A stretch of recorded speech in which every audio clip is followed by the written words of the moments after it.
Welcome to the Action Network studio in New York City. I'm Maria Marino, and this is Green Dot Daily. We come to you live every weekday at 3 Eastern on the Action Network YouTube channel and the Action app. Coming up on the show today, the NFL schedule has been released, so how should you attack it? Evan Abrams will join and share his findings on that. Plus, in baseball, AL East, NL East, where do these teams stand? We're going to talk to Charlie DiSturco about that.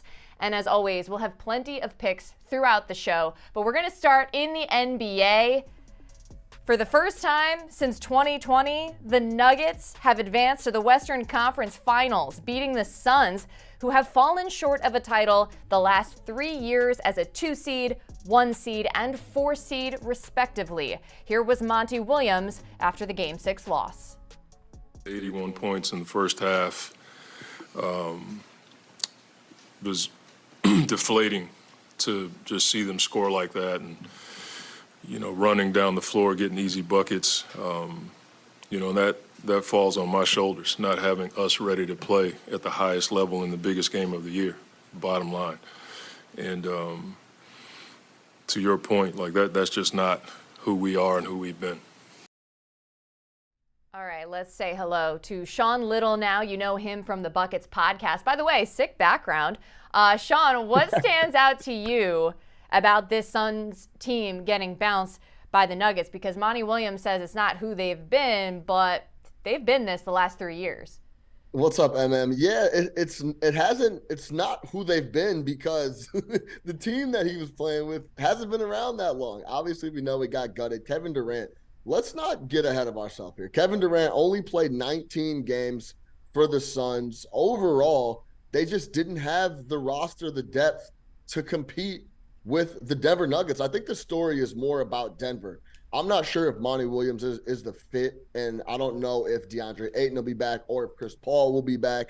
That's going to be the difference. We'll see how that shakes. But overall, this team didn't have enough talent on the roster to make a actual real run in the West. I was blinded by the aura of Devin Booker and Kevin Durant. I did pick them to come out of the West, but this is going to be the off season to retool and get some depth around Kevin Durant, Devin Booker. This is more about Jokic and the Nuggets.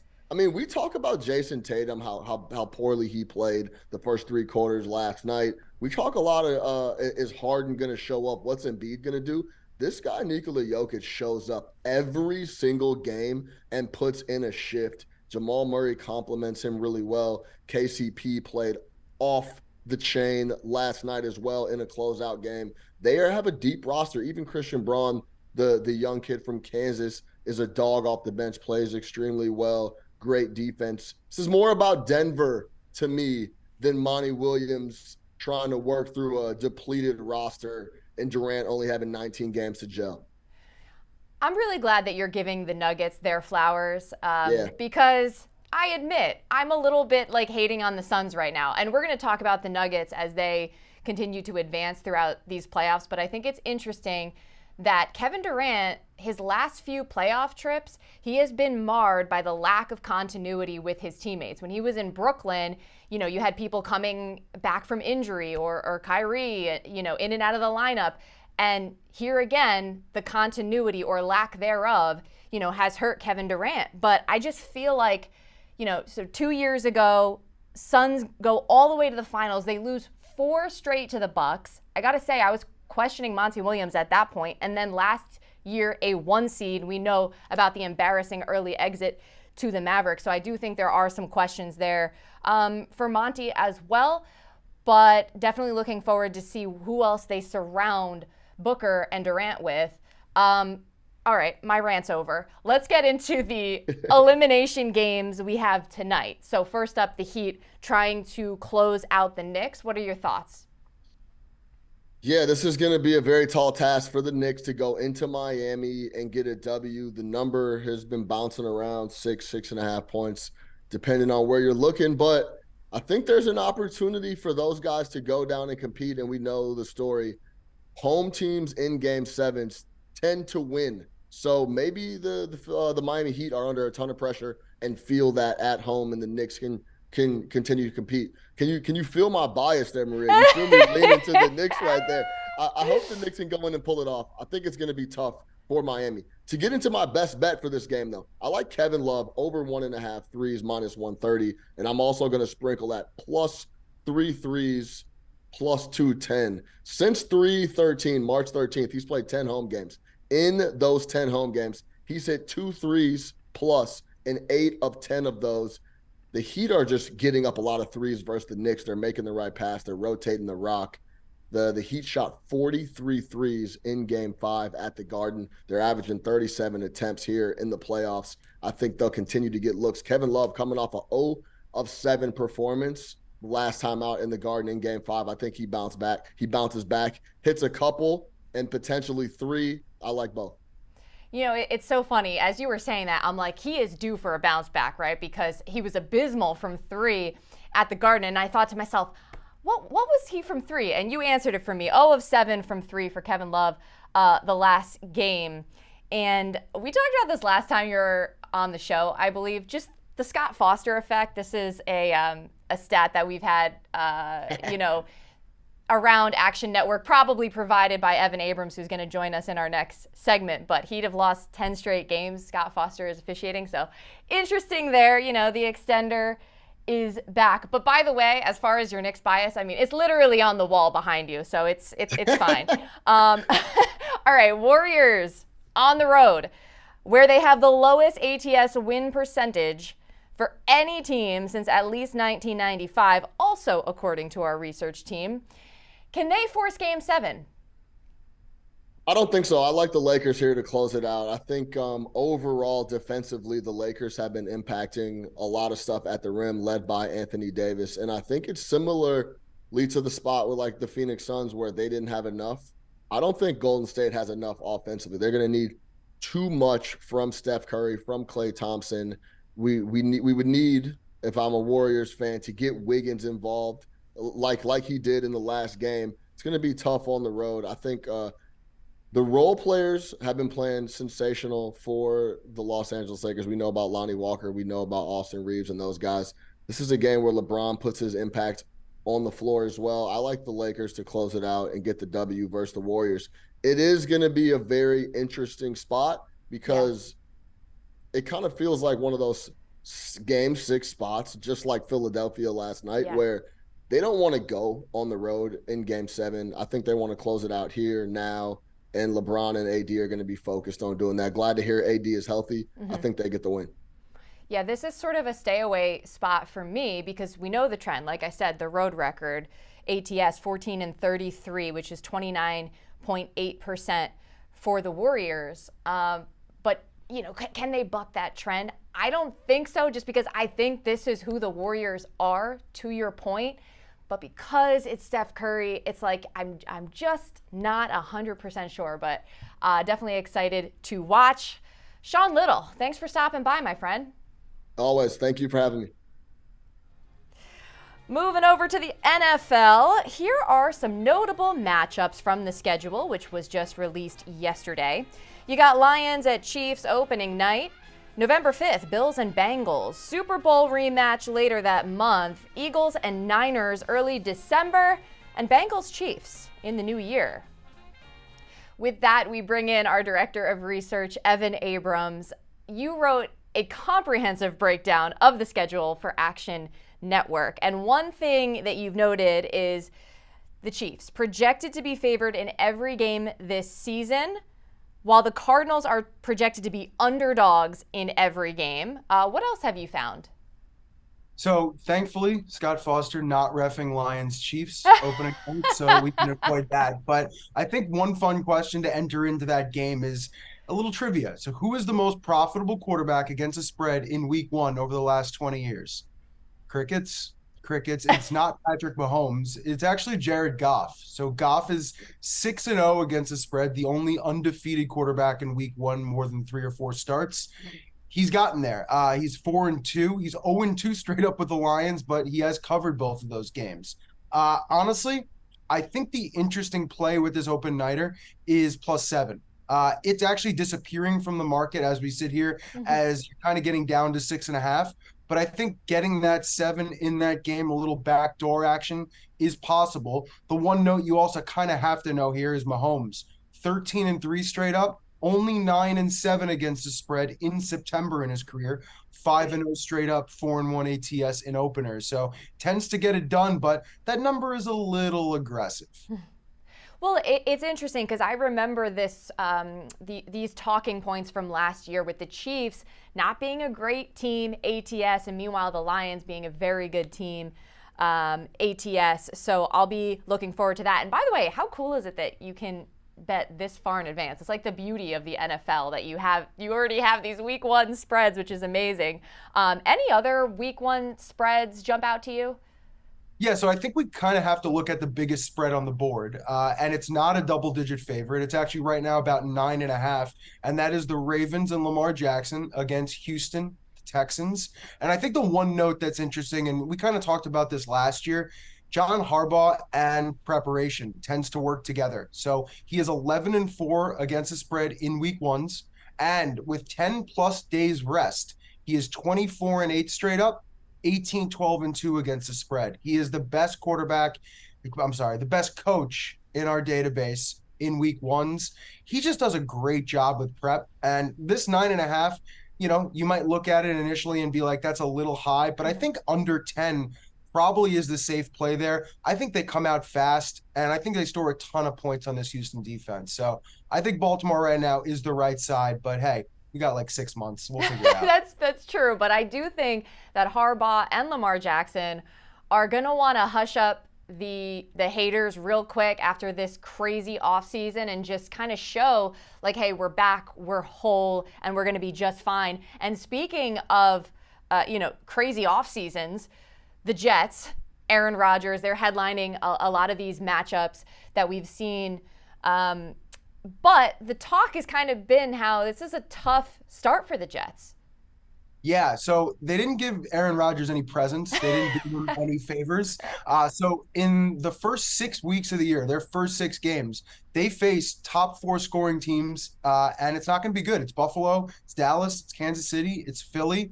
Not great. And especially when you look at projected wins for those 6 teams, all 7 or more. Again, for those teams, 9 or more. Not great for Aaron Rodgers. He's going to have to start fast. Here's one interesting note. So in 119 home starts at Lambeau Field for Aaron Rodgers in Green Bay, he was only a home underdog 8 times. He was 6-1-1 against the spread in those games. And here we go. Week 1, first game, right now listed as a home underdog against the Bills. So new role, New York, different scenario. So we'll see how that rolls.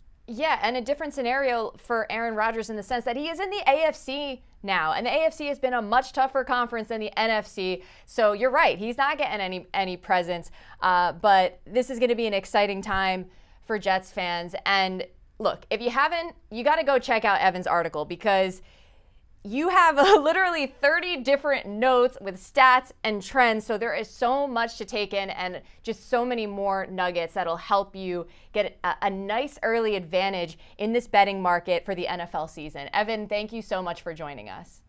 Enjoy the day. Green Dot Daily is presented by BetMGM. Use bonus code ACTION when signing up to get up to $1,000 paid back in bonus bets if you don't win your first bet. Terms and conditions apply. Gambling problem? Call 1-800-GAMBLER. To NHL, a pair of Game 5s tonight. First, the Panthers and Maple Leafs with the home team favored, but 80% of money is coming in on the Florida money line as the Panthers try to close things out. Meanwhile, 90% of money is on the Edmonton side with that series tied 2-2. For our hockey analysts, Michael Leboff and Nick Martin, how they bet the nightcap will largely depend on who's in goal for the Knights. They explain on the Line Change podcast. If Jonathan Quick is in goal for Vegas tomorrow, I would love every bit of Edmonton. I would love, -2.5s. I'd love, whatever, same game parlays with the over, goal scorer, Palooza, like whatever you want to do. You go have yourself a night backing the Oilers. Yeah. So Quick's -17.2 goals saved above expected rating is the 5th worst in the league this season. His save percentage was .882. So And I mean, when he And was with played the for Kings, decent. that's what I was going to say. The Yeah. Kings were a good defensive team too. Like they're not a team where I'm looking at those numbers and being like he was getting sewered more than these analytics are suggesting, which is something I would say about like goalies from Columbus and teams like that. I don't think that was happening. So who knows? Like he had a couple good games right when he got to Vegas. Yeah. I mean, goaltending's hard to predict, but if you're looking at these two goalies and you're like, who's giving me the better chance? Like if I was to bet Edmonton right now, I would feel so much better if they tapped Quick than Hill, and that's what I'll be waiting for, because if it is Quick, like I think you can have yourself a really fun time with some Oilers stuff. To baseball now, and let's welcome in a special guest, junior predictive analyst here at Action Network, Billy Ward. Billy, it's been a while. Good to see you again. So you recently wrote about how to pick NRFIs, aka no run first innings, and vice versa. Can you just summarize your model for us? Yeah, this was a big, football offseason project for me, and I went down a lot of different directions trying to figure out the way that we could project these. But what I ultimately settled at is we know about how many runs are going to be scored in a game, right? We have the game total, we have the team totals that markets give us. So all we need to do from there is figure out when those runs are most likely to be scored. And I went through a ton of different stuff. Is it going to be warmer in the first inning than the ninth? But it ultimately didn't have to end up being that complicated. All I'm using now is the pitcher splits their first time through the order, since obviously the first inning will be their first time through the order.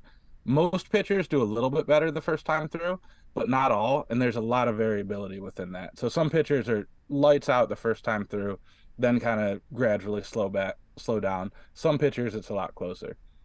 So then I can use that, and then what percentage of the runs the top three hitters from each team scores.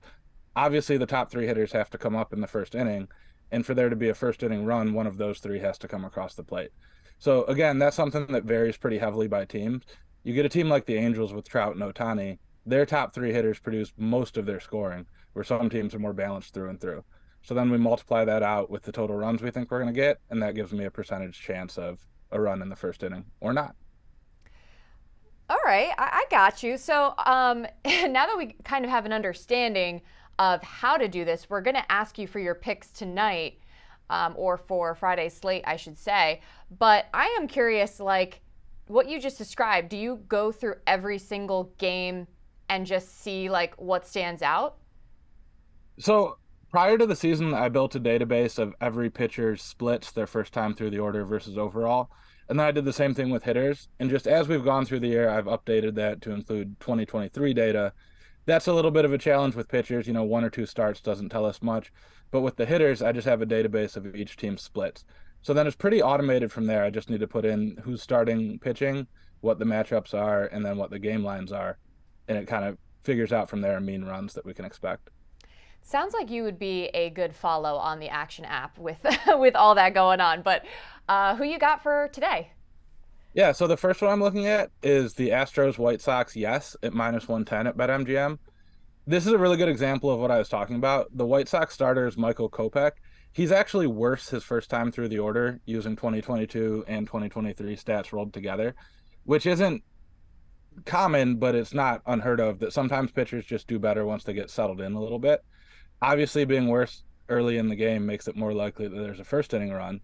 And that works out nicely because Houston's top three accounts for 48% of their scoring. That's the second best in the league. If it was evenly distributed, it would be 33%. So they're significantly more likely to score when their first three hitters are up. That's the Houston side of it. And then on Chicago, they have a 4.22 run implied total, which isn't huge, but that, if they were evenly split between all 9 innings, that would be about a 50% chance of one of those runs happening in the first. So they definitely help on that side, but it's really just the combination of the Astros hitters and the White Sox pitcher means runs should be front loaded in this one. Okay, so we have a Yerfie. What about a Nerfie for today? Yeah, on the other side of the coin, we have the Mariners versus Tigers, -115, similar line. And this is kind of the reverse of what I was talking about. Matthew Boyd is starting for the Tigers. He's been pretty bad this year, but he's been considerably better the first time through the order. Normally he gets hit around real bad the second or third trip through, and we just need him to get through 3 outs. Both teams are also facing lefty pitchers. They're both on the that's the worst side of the platoon splits for both teams, especially when you just look at their top 3 hitters. So if these teams were facing righties, this would change the projections pretty significantly because I have different databases for left versus right-handed pitching. But these are 2 really good NRFI teams against lefties. And then I'd make this one about -140 on the fair value. So we've got a pretty good bit of wiggle room with most of the danger being on the Mariners side against Boyd. Well, I know that's not all. You have even more picks. So I would encourage anyone who's watching to check out Billy Ward's breakdown that he wrote for Action Network. Billy, thanks for joining the show. It's great to have you. Yeah, thanks so much for having me. And like Maria pointed out, we've got 5 picks today. Every day, Monday through Friday, we have a NRFI article. Fantastic. Sticking with MLB, a bit of upheaval in the East divisions for both the AL and NL. Yankees dead last with the Rays a cut above the rest. Mets only a game and a half up on the Nats. Braves still well in the lead. And Charlie DiSturco joins me in studio. So both of these divisions are just not what we expected in many ways, and we're a quarter into the season. How do you bet these teams? And we'll start with the NL. Yeah, so we'll start with the leaders of the division, the Atlanta Braves, right? So this team was the favorites to entering the year to win the NL East, and they're heavy favorites now. And a lot of that has to do with the fact that the Mets have fallen off, the Phillies have started slow. But also a lot of that has to do with the fact that the offense is just incredible. You see with what they've done year over year, signing all these young talents, putting it all together, and Acuna coming back, being healthy and effective. The Braves offense is its strong suit. But when I look at this team, there's some real concerns when it comes to their pitching. They have Spencer Strider, who's arguably the best pitcher in baseball. But then after him, you have Charlie Morton, who's getting up there in age, Bryce Elder, and then that's it. Max Fried is going to the IL, Kyle Wright going to the IL. There's a lot of weakness in this armor of their pitching staff. So it's a matter of how do you attack them from here. And yes, I think they have the offense to keep them atop of the NL East. But I think the biggest way to attack is by looking at the overs. I think the offense is going to continue to hit and win those pitchers. Elder's a big fade candidate for me, and those 4 and 5s, depending on who they go from the AAA in the minor leagues or if they go with an opener, there'll be a lot of opportunities to bat some overs here with these young pitchers and struggling arms. All right, so we have Phillies, Marlins, and Mets. Key takeaways as well? Yeah, Phillies I'd kind of keep the float, right? So they're coming into their own. Bryce Harper is returned from injury. Ranger Suarez expected back this weekend. I think the Phillies are the way you want to attack, but I think you want to wait until they're fully healthy, until you see what you get out of Ranger Suarez and Bryce Harper, and as they all come into their own. Then when it comes to the Miami Marlins, a key stat for you, they're 12-0 in 1-run games this season. It's incredible that they have a bad bullpen, yet they are 12-0. They haven't lost in a 1-run game. They're second place in the NL East. This is going to come back to bite them. They're going to be a negative regression candidate. Okay. I think you want to look to fade them, especially throughout the rest of May and into June. And then just quickly, the Mets, disaster of a team right now. Their pitching is the biggest issue of all. Their offense is doing fine. It's right around league average, a little bit above average. It's their pitching, their starting pitching specifically. Right. Max Scherzer hurt. Justin Verlander has only made 2 starts this year. Kodai Senga, control issues. Carlos Carrasco hurt. I can keep going. It's just injuries. It's kind of like the opposite of what we saw last season, right? The Mets were really strong pitching-wise and struggled at some times to generate offense. But since you're here, we got to get picks from you too. Do you have an NL East related pick for today? Yeah, so I'm staying away from the Mets, targeting them more in June because I think that's when you have plus money. But I think the way we're attacking is the Miami Marlins, and they're 12-0 in their run games. We're fading that. We're going with the Cincinnati Reds here. Graham Ashcraft against Yuri Perez. Perez is making his debut. He is a monstrous human being. He's 6'8", 20 years old, making the youngest debut of any Miami Marlin. But this is too much respect for him. Yeah. You're getting Graham Ashcraft at plus 120, 125. I'd back that all the way down to plus 110. You're getting him here after his start where he was blown up by the Chicago White Sox. But then you're just saying he's an underdog to a kid who is 20 years old, who had a 4 ERA in the minors last year, who is projected to have a mid-4 ERA by every single major projection network this year. And when you look at this matchup, the offenses are interchangeable, right? If you look at every metric, WRC+, WOBA, they're right around the same. The Reds might even be slightly better than Miami here. Ashcraft, I give the starting pitching edge right now to Okay. Ashcraft. I think that Perez in the end run will be better, but I mean, I'm not backing a 20-year-old Sure. at heavy money here. I'm taking the plus money with Ashcraft, who's had a quality start in 5 of his 6 starts prior to last time out.